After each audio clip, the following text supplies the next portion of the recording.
Tonight, we are privileged to hear from Jack Gould. Jack says all we really need to know about him is that he's a retired rancher, a retired high school social studies teacher, a retired high school football coach, and the current issues chair of Common Cause Nebraska. But you might also be interested to know that he moved to Nebraska in 1974, that he holds degrees in history and education, and that this year will mark the 50th anniversary of his involvement with Common Cause. Tonight, the title of his presentation is Once Upon a Time, There Was Reason. Jack.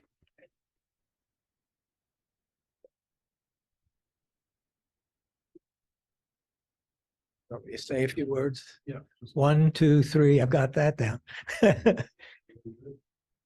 Can you hear me? Yeah, okay.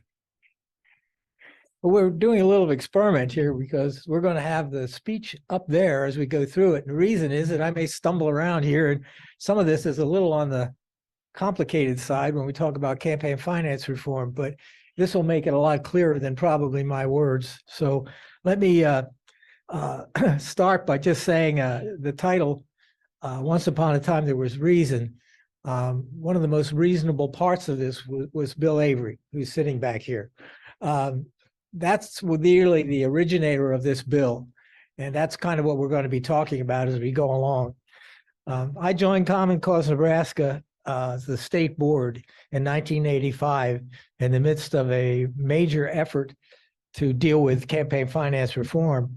Board chair Bill Avery and board member Ruth Thone had been delegated with the responsibility of creating a task force of interested parties to see if anything could be done to keep campaign spending down.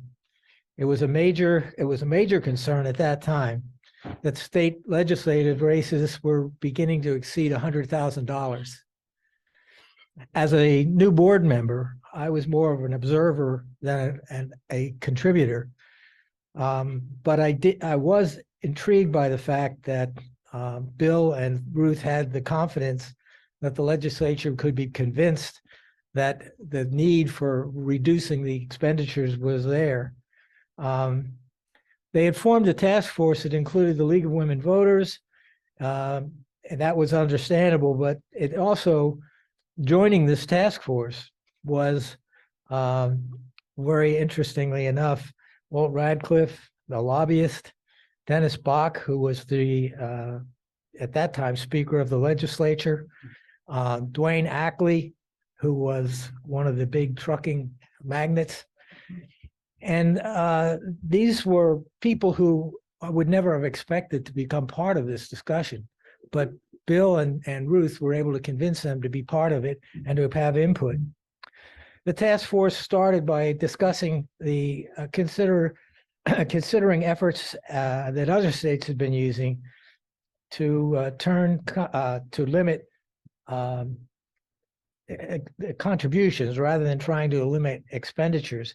But it seemed easier at that time for management reasons and for others to try to look at whether we could limit spending, because it was a lot easier to monitor senators and to monitor candidates to see what they were spending rather than trying to monitor all of the contributors.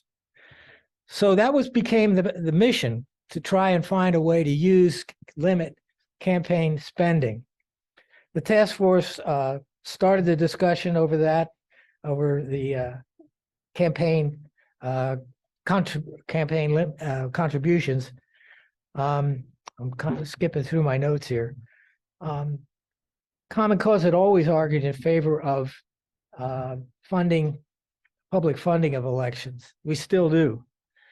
But the final bill, known as the Campaign Finance Limitation Act, better called the CFLA, would be sponsored by Senator Bach. It was a result of many compromises that included safeguards and incentives. The components of the bill included the following, and this is where it gets a little complicated. It had what were called voluntary spending limits. It had to be voluntary. A candidate for state office would be required to sign an affidavit stating that they would agree to abide by or not abide by the state campaign spending limits. And there would be a limit for every public office. Non-abiding candidates were also required to provide an estimate of how much money they would spend as a non-abiding candidate. So abiding candidates accepted the limit. Non-abiding candidates had to put down, not on their affidavit, how much they would estimate their spending. So public money was involved, and the public money was triggered by a point at which a non-abiding candidate exceeded the spending limit. And at that point, the abiding candidate would be given the difference between the limit and the estimate that they had put down. So that sounds a little convoluted, but in a sense, it makes good sense, because the non-abiding candidate then was on an even par with the abiding candidate. They both would have the same amount of money. So it made sense to us. It was a hard sell to the legislature. Along with that, there was an aggregate contribution limit. And that meant that organizations, everything from political parties, we have them listed up here, the corporations, political action committees, all of those groups lumped together could only contribute half of what the spending limit was. So in the case of the legislature, the spending limit for the first part of the first years was $75,000. That was the limit. So you could get from collectively all of those entities $37,500. Now that's quite a limit. When you think about it, that's a lot of money, but that meant that a political party could spend that total amount on a candidate, but they couldn't accept money from anyone else or any other entity.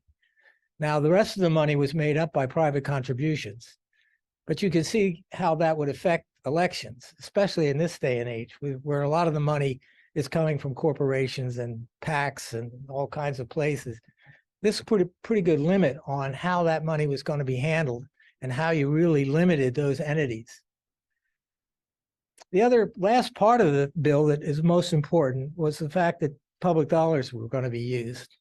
And we knew, and Bill knew, that that was going to be a hard sell with the legislature, to take tax dollars and use that to convince the public that they wanted to see their tax dollars going to politicians. Not a good sell. That was not going to happen. But the idea that came up was that we could use fine money from the Accountability and Disclosure Commission. And there are hefty fines that come from that. And so that was going to be the bulk of the money. But you also had, some of you may remember this, if you pay income tax, you might have remembered there was a check off at the bottom, and you could check it off. You got one, you could check off $1, and that dollar went to the CFLA fund. There was also, well, primarily fine money, but also a $50,000 deposit by the legislature. That was tax dollars, but in all the years that the CFLA was in effect, that was the only money that was actually tax dollars that was given. So $50,000 was a pretty good investment for the legislature to make. It was clear, other than the $50,000 startup money, tax dollars would not be used for public funding. It was also clear that there would not be enough funding to cover all state races. And again, covering everything from the governor on down was the principle of this. And so there had to be a delay in the process. By 1998, it appeared there was enough funding that had been generated to only cover legislative campaigns. The majority of the money had been generated from late filing fees. Most of the legislative candidates abided by, the first year that this went into effect, most of the legislative candidates abided by the spending limit. Many candidates who chose not to abide estimated at the limit.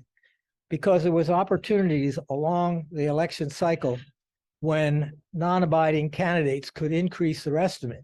But they also had to know if they did increase their estimate and they triggered the money, that their opponent was going to get the same amount of money that he had increased the estimate to. Does that make sense? Okay. So, but people did that. They estimated at, a lot of people did it, estimated at the limit with the idea, I've got backup. If I need it, I can always raise the estimate. The CFLA worked. It was amazing. I mean, we were all pleased and somewhat surprised. No public dollars were triggered. Nearly all candidates spent at or below the spending limit. Candidates seemed to realize that that triggering public dollars by exceeding the limit could become a negative campaign issue. The primary limit initially was for the primary 37,500, half of 75,000, which was the total amount that was allowed to be spent. Now, later on, we'll start talking about what we're spending now, but at that time, that was a reasonable idea. The aggregate contribution limit of 37,500 was also part of the deal. It was brought in, and that would limit corporate interests, political action committees, all of these groups had to measure what they were giving, because the candidate could only accept up to 37,500. And sometimes they had to send money back. I mean, people wanted to give them more.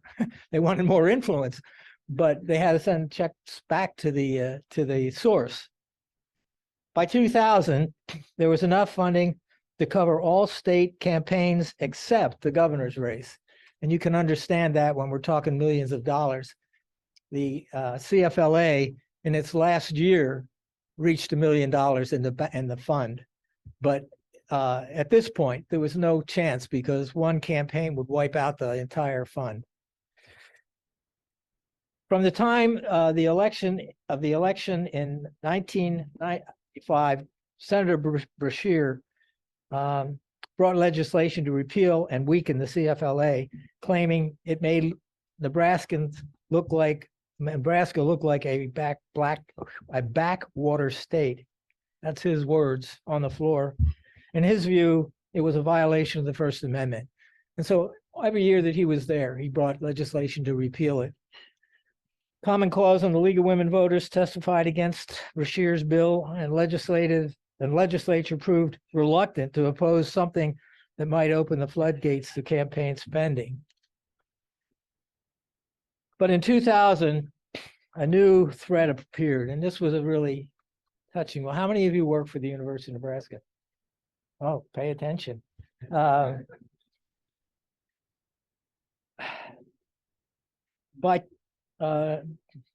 2000, a new threat appeared.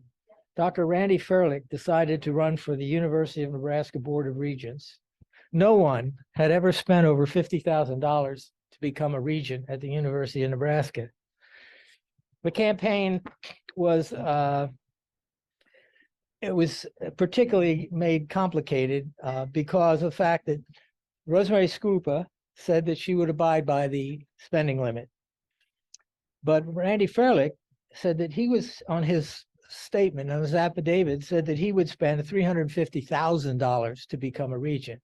Now you think about that, you know, $50,000 limit, he's going to spend $350,000. That's impressive. But when I heard that, when I saw that what he had done, I called him at home, taking a chance. I had no idea what he would say to me, but I said, "Is this a mistake? I mean, are you sure you want to spend $350,000?" And he laughed. He just said, "Yep." And he said, "I'm going to spend every penny of it." And he said, "It's not for the football tickets." Well, you know, you have to take a man at his word, but I kept thinking, what's going to happen? Well, as the campaign went on, Fairlick wasn't spending a lot of money. So we were all breathing easy, thinking, oh, well, you know, it's not going to be so bad. But when we got to the last 3 weeks, Fairlick spent $300,000. And he did that on purpose, because if he spent over 50,000 prior to that time, it would trigger money to the other candidate. And they wouldn't have time to recover, because Fairlick had launched and registered all of his TV time, radio time. It was all there ready to be paid for. He had it all reserved. And then when the time came with 3 weeks to go, he dumped the money, all 300,000. And poor Scrupa, who was going along with a limit of 50,000, she didn't have time to even take the money and be able to get the TV time or the radio time. No, she had no idea what was coming. But Fairlick had it all figured out. And so that was one of the weaknesses of the CFLA. Candidates who wanted to ambush the campaign could do that. They could wait until the last 3 weeks. They could book all of their advertising and then dump the money. Well, Scrupa was such a decent person that when she realized what was going on, she refused to take all the money. She only took 27,000, I believe, that was for her expenses. The rest of the money she returned to the CFLA.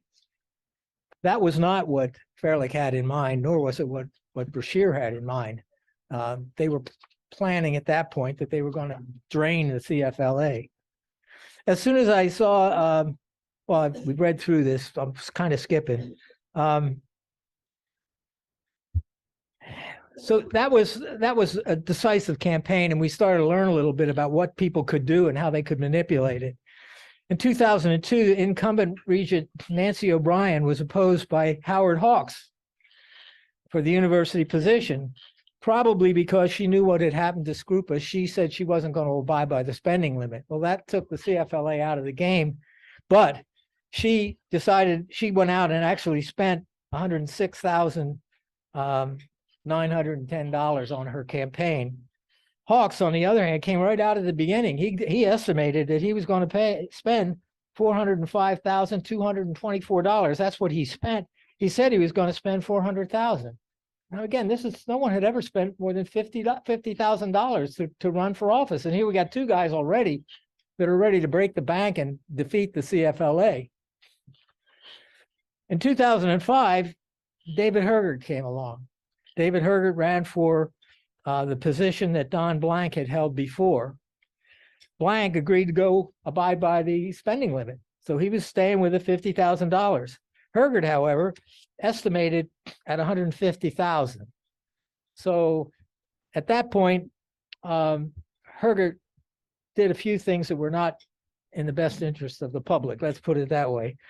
In the primary, he would have triggered the $50,000 limit and triggered the difference between $50,000 and $150,000, or in other words, $100,000 to his opponent. But it was in the primary that he did it. So we're only talking about half of the amount of money that would be triggered.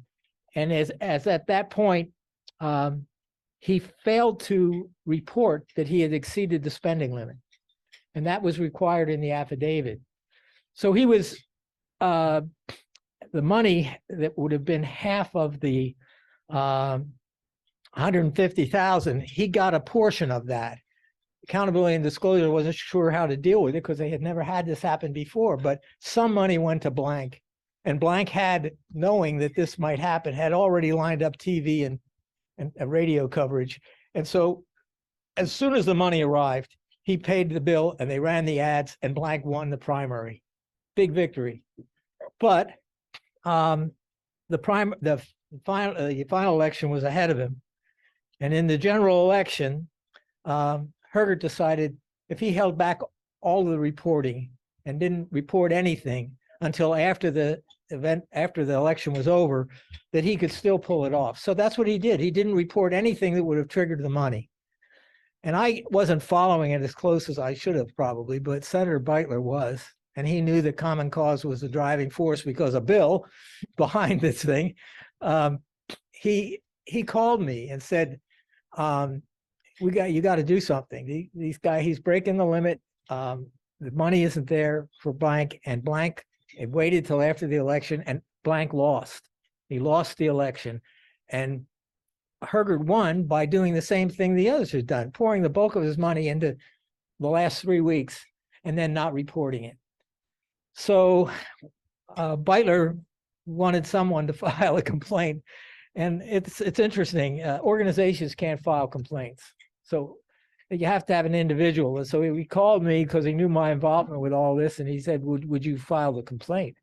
And I said, yeah, I'd go down. So I went down to file it, but I got there on a Friday, ready to file. And Frank Daly said, well, you know, if it comes in late with the postmark dated on Friday, then, you know, we have to accept it and you won't have a complaint. So I said, well, how long do I have to wait? He said, well, wait till Tuesday. After that, it should be safe. So I waited till Tuesday and filed the complaint. And it was really an important point because Hergert had truly cheated. And his money, the money that he had was going to be well invested for him because he had won the election. Well, Accountability and Disclosure held a closed hearing. I wish we were allowed to go, but we weren't. So I sat out in the hall and waited, and I saw Speaker Brashear going into the hearing. I thought, oh, this is great. He was actually Hergert's lawyer. So we have the Speaker of the Legislature as the lawyer for the violator of the Campaign Finance Act. So that brought up a whole question about conflicts of interest, which we'll deal with a little later on. But Hergert was found guilty, and he was fined $33,000, which went into the CFLA fund. That part was good. But then he came out and made this stupid comment saying, I paid my money, now I want the job. He wanted to be your boss there at the university, folks. So he ended up getting the job for a temporary time because at that stage, Senator Beitler and Senator Chambers had other plans, and they brought a bill of impeachment. Now, there had never been an impeachment in Nebraska history except in the 1800s. And that was the first governor, and my wife discovered this in her thesis, that the first governor had actually embezzled some money. So that was the last time it happened. But here we have Hergert being impeached. Well, it was it was a very ugly affair, really.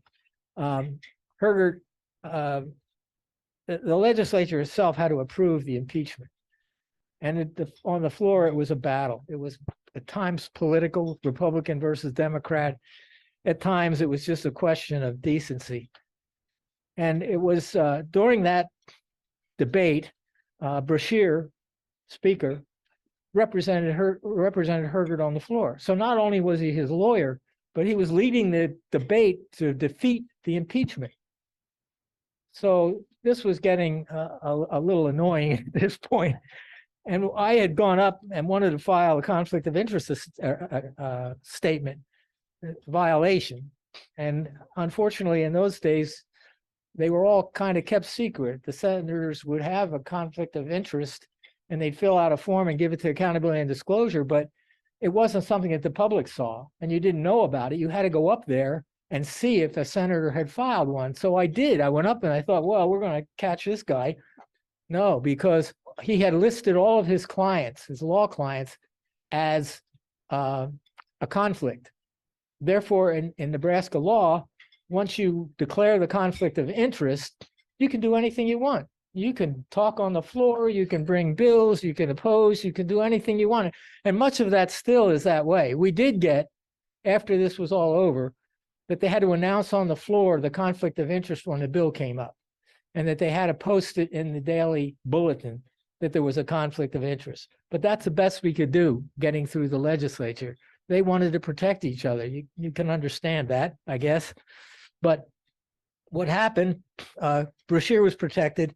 He could do whatever he wanted. So he led the battle on the floor. And as I said, it was an ugly affair. The interesting thing that was going on at that time was the fact that I had decided, I talked to Beitler and Chambers and said, you know, what can we do to help? And I suggested that maybe we could get the university itself to say something. So I found out who was the chair of the student senate, and I went to see Matt Schaefer. And Matt said, Matt Schaefer's now a lobbyist, by the way. But at that time, Matt Schaefer was the president, and I explained the situation, and he'd read about it in the paper. And so he held a vote of the student government, and they voted unanimously that Hergert should not be a regent. Well, it had no legal effect, but it was important that we have that. So then I went to the faculty senate, and Mary Beck, does anybody know Mary Beck? She left a few years after this. Bill does. Mary Beck was a little hesitant to call the faculty together and take a vote, but she did. Finally, she met with, I had a meeting with Chambers and Beitler, and they convinced her that that would be the right thing to do. So she held the faculty together, they voted, and with only 5 dissenting votes, they voted to get rid of Hergert. Well, when I came to the floor, this became the subject of debate because there were senators who were using that and saying, hey, look, these kids don't want a cheater. How can we let this happen? And the most outspoken was a senator who had never been terribly nice to me over the years, nor did he like Common Cause very much. Senator Schrock stood up on the floor, much to my surprise, and countered Brashear. Brashear was saying that Schrock was a neighbor of Hergert's, and that they had disputes over property, and therefore this was all a personal battle for Schrock. He was voting to get rid of Hergert because of property disputes. Schrock stood up and, to his credit, said simply, the students don't want him, the faculty doesn't want him. How can we put a cheater in position like that? And so that was the deciding vote. The impeachment passed by 1 vote, and it was Republican conservative Schrock who stood up and made a difference. So it was interesting because Schrock down the road, as like I said, he was not, I was not real popular. I was always representing things that he was opposing, and he rarely ever spoke to me. I'd see him in the hallway, and maybe if I got a nod, I was lucky. But after that, I'm walking down the hall. A couple days later, he comes up, stops me in the hall, and says, I want to shake your hand. And then he said, if I ever see you walking down the street, he said, I'm going to pull over and shake your hand. And he did that. I couldn't believe it. He bet me at a basketball game and shook my hand. It was, well, Bill, you should have been there. He'd have shaken your hand too. But it was decisive. Well, after that happened, it had to go before the Supreme Court, the impeachment proceedings. And it was, again, we weren't sure how that was going to work out. But it ended up that Domina represented the legislature. And I tell you, he was really something. We went in and I watched the entire deal. Hergert had 3 lawyers, but none of them could get their act together. But in the case of Domina, without any notes, he stood up and went through the entire thing and mentioned the fact that the faculty and the students did not want this man. Now, that again is not a legal argument, but before the Supreme Court, it was effective. And so the impeachment went through. And in 2000, I think it was 2006, Hergert was eliminated. But he had held on to that position through all the fighting and argument. He was a regent at that point. So when he was finally out in 2006, well, this was very interesting because I think the FBI had been following this, and they were particularly interested in what exactly Hergert was doing. And it turned out that he was receiving government payments for grain in bins that he owned, but didn't have any grain in them. And so he was charged with 18 counts of bank fraud. And I don't remember how many $1 million he had to pay, but it was a lot more than anything he put into his election. So I don't have any idea what happened to Hergert after that. I was just pleased that the FBI caught up with him. Well, it was difficult to understand why 3 individuals were willing to spend hundreds of thousands of dollars for an unpaid position that had a $50,000 spending limit. No one had ever spent over $50,000. Fairlick was quick to joke about the football tickets. All 3 of the regents did have 3 things in common, and this was kind of what was troubling. They wanted to put an end to the CFLA, all 3 of them, and so they were going to try to break the bank.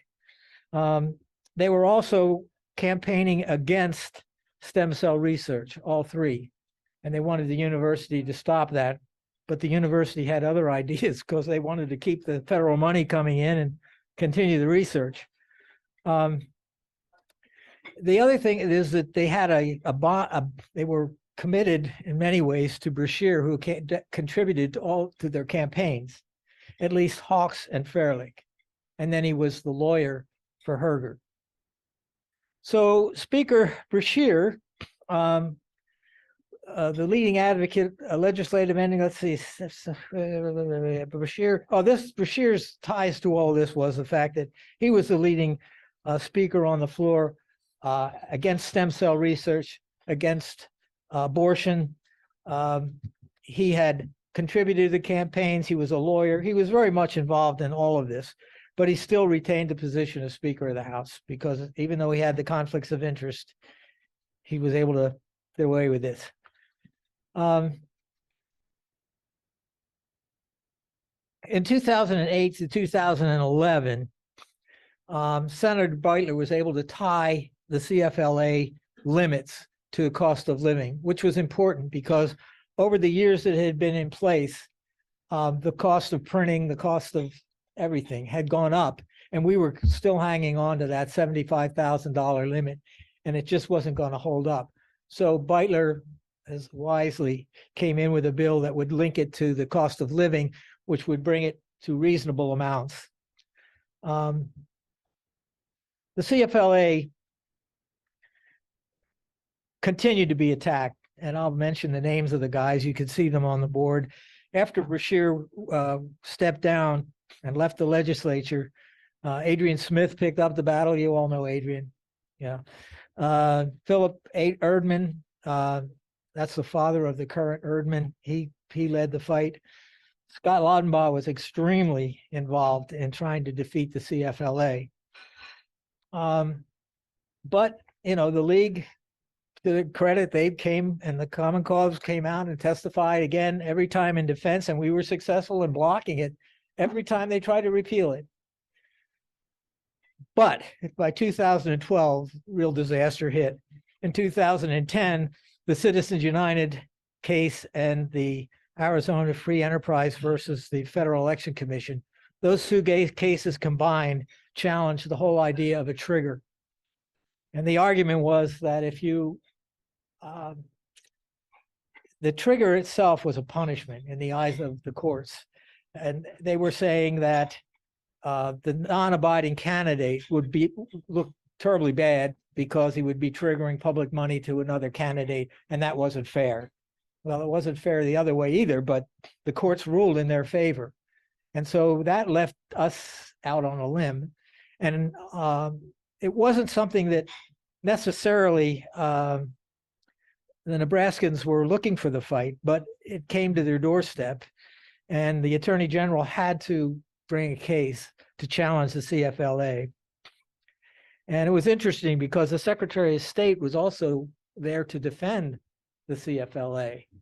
But it was two Republican groups that were not crazy about the CFLA. So we tried to enter the case of third-party interveners, Common Cause. And we had to get a lawyer, and it was expensive. But Dick Holland, great guy, he came forward and gave us the money we had to have. Now, the lawyers themselves gave us quite a break in what we had to come up with, but it took $10,000 of our money to get a lawyer to represent us as third-party interveners. But we did, and it's on record. The people of Nebraska, through the Common Cause, tried to withstand the courts and tried to keep the CFLA in place. So what happened after that? Well, you know a lot of what happened because you've been voting and you know what's happened since 2012, because that's when we was declared unconstitutional. But if you look back over it, the vast majority of the candidates over those years abided by a limit or estimated at the limit, which is remarkable, really. By 2012, legislative spending limits had not exceeded $93,000. When you think about what's being spent now, that was the limit, and no one had really exceeded it. There was during that time 11 cases, only 11 cases where public money was triggered. That's pretty remarkable too. by 2012, there was more than $1 million in the CFLA.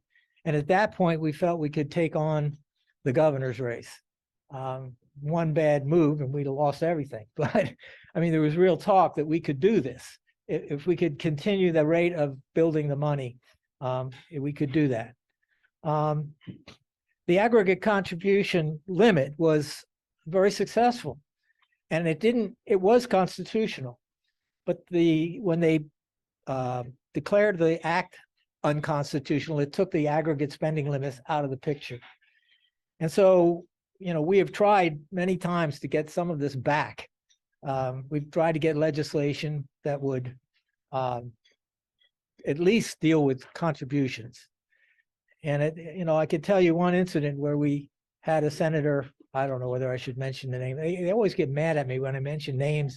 Whenever I testify, I've had the chair of the committee say, Mr. Gould, we appreciate your opinion, but we don't want you to mention names. But I mention names. That's my right. So I always mention the names. In this case, Senator Wishart, she came to us and said, you got to do something about campaign finance reform. And I agreed with her 100%. We met a couple of times. So I said, well, the simplest thing is let's just put a $2,000 limit on all contributions. Everybody, individuals. Well, her concern was the governor, who had given $10,000 to a number of senators running for office. And she said, she wanted to stop that. And they were really concerned about what the governor is doing. Well, I thought we had a deal, but it didn't happen. And she stopped talking to us. And I couldn't figure out why. And I went to Senator Crawford. I said, Senator Crawford, what's going on? She said, they're both Democratic women, gutsy. I thought, well, why wouldn't they do it? And she said, and she was honest with me. She said, well, you got to understand. She said, we were concerned about Ricketts' campaign contributions, which were so extensive. And he pretty much could elect people with his $10,000. But, we're concerned about NSEA. How many of you are members? Yeah, there we go. I was too. But she said we wouldn't get, with a $2,000 limit, we wouldn't get the money from NSEA. I said, exactly. You got it. No, but everybody's limited. Can't go over $2,000. What's wrong with that? Said, oh, we couldn't do that. The expense of the campaigns and all that. We've got to have that money. I said, we'll never get anything done. And we have it. I mean, it's been a rough go. The public needs to start really complaining about the fact that we're looking at $100,000 campaigns. So if you look up on the board there, you have it. 2018 was exceptionally bad. It got the first year after the election or after the defeat, they didn't know what they were doing. They weren't quite sure how to handle it. So the spending wasn't too terribly bad. But every year after that, every election cycle after that, it got worse and worse. And the one that rocked the boat there was the one in 2018, 48 candidates running. Just for the legislature now, they spent $6,489,464. That was battling over 24 seats.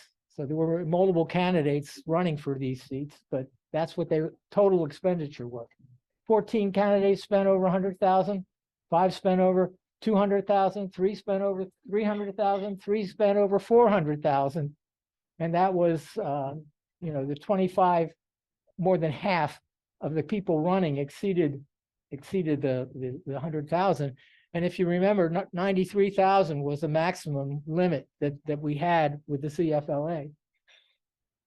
Now I have the further statistics on that, but I have it on charts, and I didn't want to put it all up there. But if you'd like some of that information, I can get it for you. The thing that was particularly personally rewarding for me was Paul Fell.